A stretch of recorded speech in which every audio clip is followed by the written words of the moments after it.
Ethiopia, home to more than 100 million people, the original home of the coffee bean, seat of the African Union, and a nation whose roots stretch back into ancient times. Ethiopia has been heavily settled, going far back into prehistory.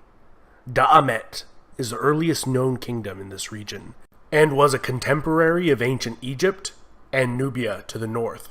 On the opposite side of the Red Sea, facing Da'amet, was the kingdom of Saba, in modern-day Yemen.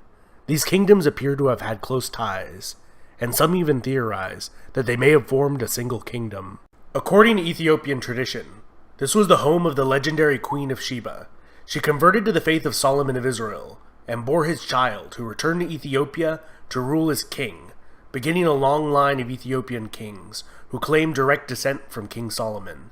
The Ethiopian Church today maintains the Ark of the Covenant was brought to this ancient kingdom during this period, and is being kept safely there under guard for more than 2,500 years.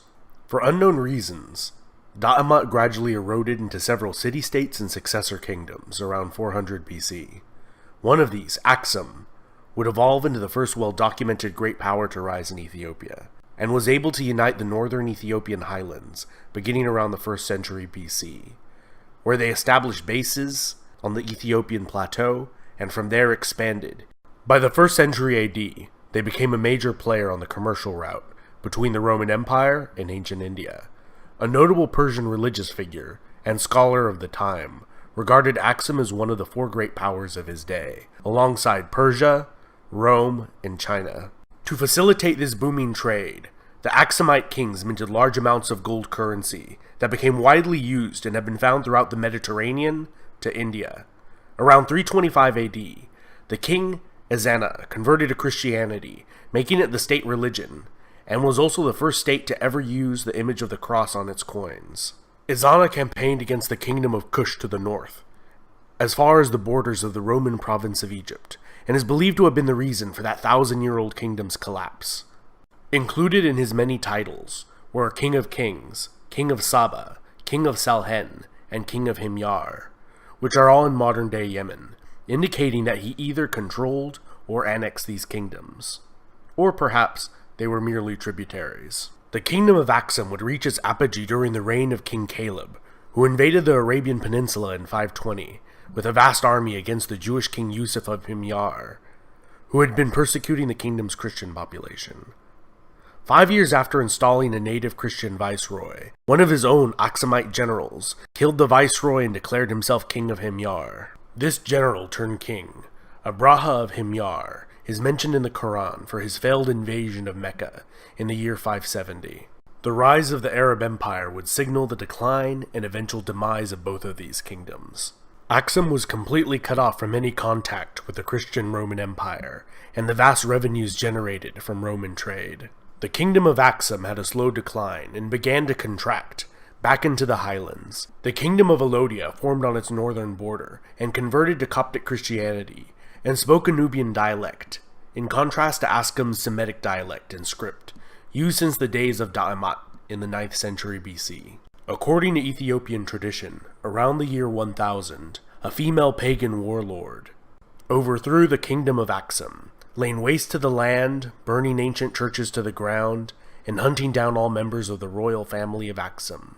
The last of her dynasty, which ruled over a much diminished kingdom, was overthrown by Maratakla Haymanot in 1137, establishing the Zegwe dynasty, although some scholars believe this dynasty was established earlier. The most famous ruler of Zegwe dynasty was Gebre Lalibela, who constructed 11 churches, carved straight from a single piece of stone, and attempted to construct a new Jerusalem as his new capital, in response to the capture of the Old Jerusalem by the Muslims in 1187.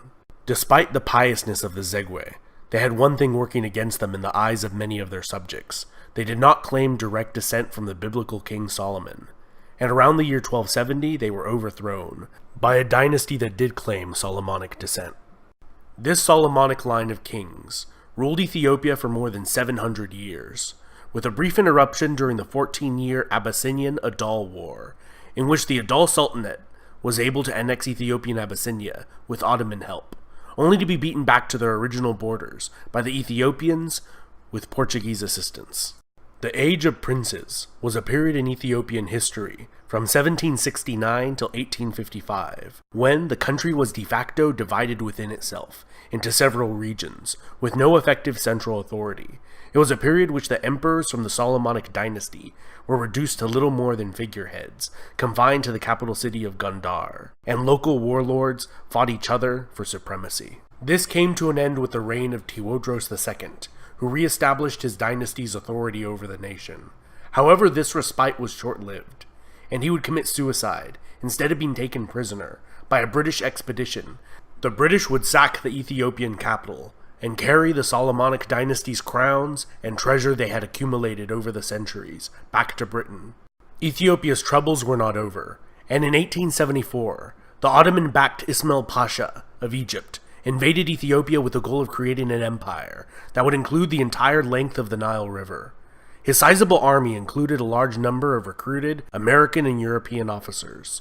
The Ethiopians had been working hard on organizing and modernizing their military since their experience against the British, and were able to utterly defeat the Egyptians in 2 decisive battles. The Ethiopian Emperor Yohannes would die in battle against a Sudanese raiding force 13 years after defeating the Egyptians.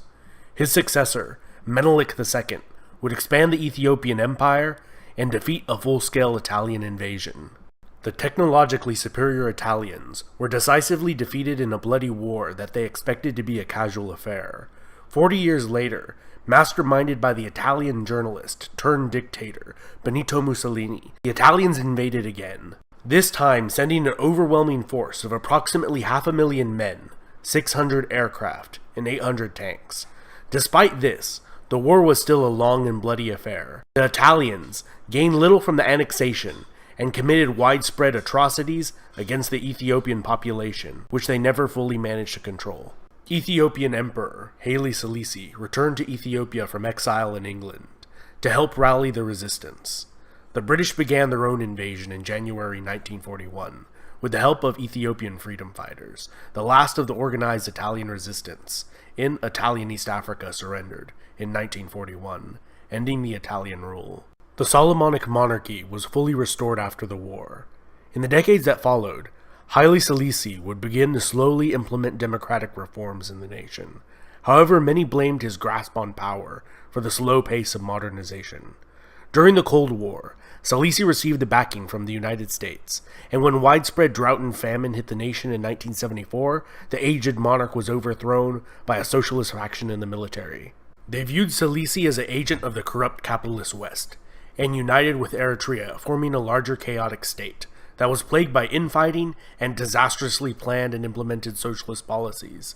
Eventually, Mengistu Haile Mariam brought an end to the more than decade-long power struggle and attempted the creation of a state following the Soviet model, famines and genocide included. In 1991, as rebels closed in on the capital of Addis Ababa, he fled and was granted asylum in Zimbabwe as an official guest of Zimbabwean President Robert Mugabe, where he still resides today at the age of 80, despite calls for his extradition. This was followed by a transitional government in Ethiopia, which drafted a new constitution allowing any of the nation's ethnic regions to secede if they ever wanted to. Eritrea did so right away, and the remainder is the modern nation-state of Ethiopia. This has been Epimetheus. Huge thanks to all my awesome patrons over on Patreon who help me with this channel's expenses, and my fantastic subscribers. If you're new to this channel, don't forget to sub, hit the bell icon to get notifications every time I make a new video, and smash that like button. One more interesting bonus fact for you if you made it to the end of the video. The Rastafari religion, originating in Jamaica in the 1930s, regards Ethiopian Emperor Haile Selassie as the second coming of Christ and the embodiment of Jah on earth.